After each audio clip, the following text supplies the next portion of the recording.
Bienvenue sur SMT TV.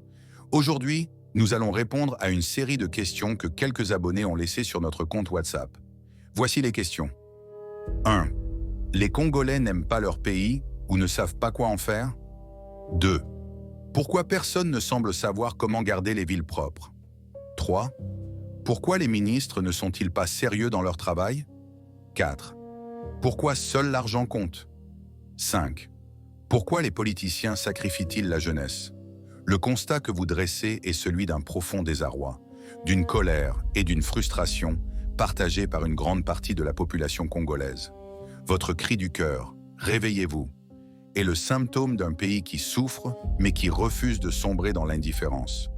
Développons cette réflexion pour comprendre les racines de cette situation complexe. Votre question centrale, les Congolais n'aiment pas leur pays ou ne savent pas quoi en faire, pose en réalité un faux dilemme. Le problème n'est pas un manque d'amour pour la RDC. Au contraire, la passion que vous mettez dans votre message en est la preuve. L'amour pour la patrie est profond, viscéral, incarné par l'attachement à la terre, à la culture, à la musique, à la résilience et à l'humour congolais, célèbre dans le monde entier. Le vrai problème est que cet amour est constamment trahi, étouffé et mis à l'épreuve par un système qui ne répond pas aux aspirations du peuple.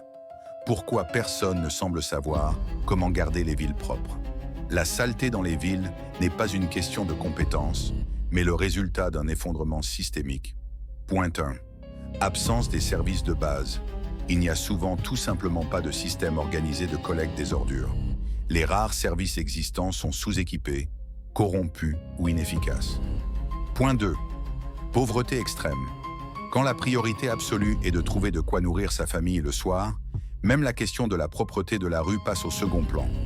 La lutte pour la survie immédiate prime sur le bien-être collectif à long terme. Point 3.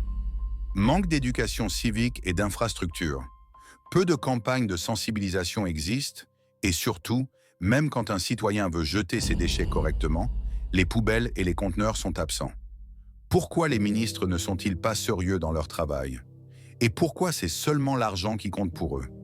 C'est la question de la gouvernance et de la culture politique qui s'est installée depuis des décennies. Point 1.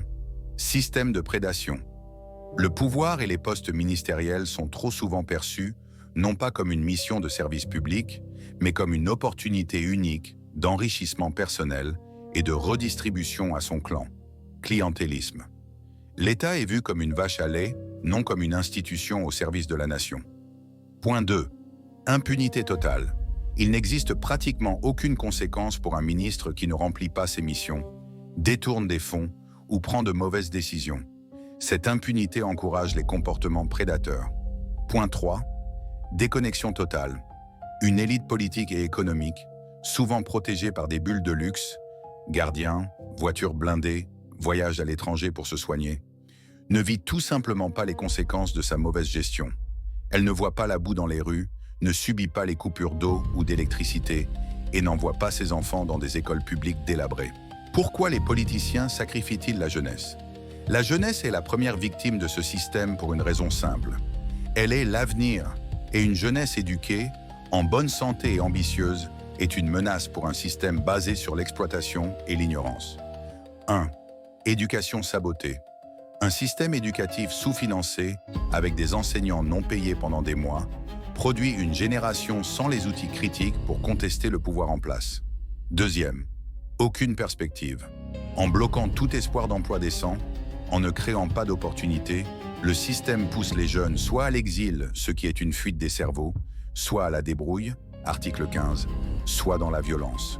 Un jeune désœuvré et désespéré est plus facile à manipuler par des discours ethniques ou par la promesse d'un petit gain immédiat pour servir des milices ou des politiciens lors des manifestations. 3. Sacrifice délibéré. Maintenir la jeunesse dans la précarité est une stratégie de pouvoir. Cela permet de la tenir sous contrôle et d'éviter qu'elle ne se mobilise de manière cohérente pour exiger le changement. Alors que faire? Le réveil ne viendra pas d'en haut. Il doit venir de vous, de la société civile, des jeunes, des artistes, des entrepreneurs locaux, des communautés. 1. Reprendre possession de l'espace public. Initiatives citoyennes de salubrité, associations de quartiers qui s'organisent que pour gérer les déchets, pression collective sur les autorités locales. 2. Exiger des comptes, utiliser les réseaux sociaux et les médias pour nommer et dénoncer les mauvais gestionnaires, documenter les problèmes et mettre en lumière les initiatives qui marchent. 3. Changer les mentalités à la base, commencer par soi-même, éduquer ses enfants au civisme, refuser de participer à la corruption pour un petit service, même si c'est difficile, soutenir les entreprises et agriculteurs locaux. 4. Voter massivement et intelligemment. Le jour des élections, exiger des programmes clairs, soutenir les candidats intègres, même s'ils semblent rares, et rejeter ceux qui ont déjà failli. En conclusion, les Congolais aiment profondément leur pays. Mais cet amour est piégé dans un système conçu pour extraire les richesses au profit d'une minorité au détriment du plus grand nombre. La lassitude et le découragement sont compréhensibles, mais c'est justement dans cette résilience congolaise légendaire que se trouve l'espoir. Le réveil est un processus long et difficile, qui commence par de petites actions quotidiennes et une prise de conscience collective que le changement ne sera pas un cadeau venu d'en haut, mais une construction venant de chaque citoyen qui décide de reprendre son destin en main. Merci d'avoir regardé SMT TV. N'oubliez pas d'aimer, de partager et de vous abonner.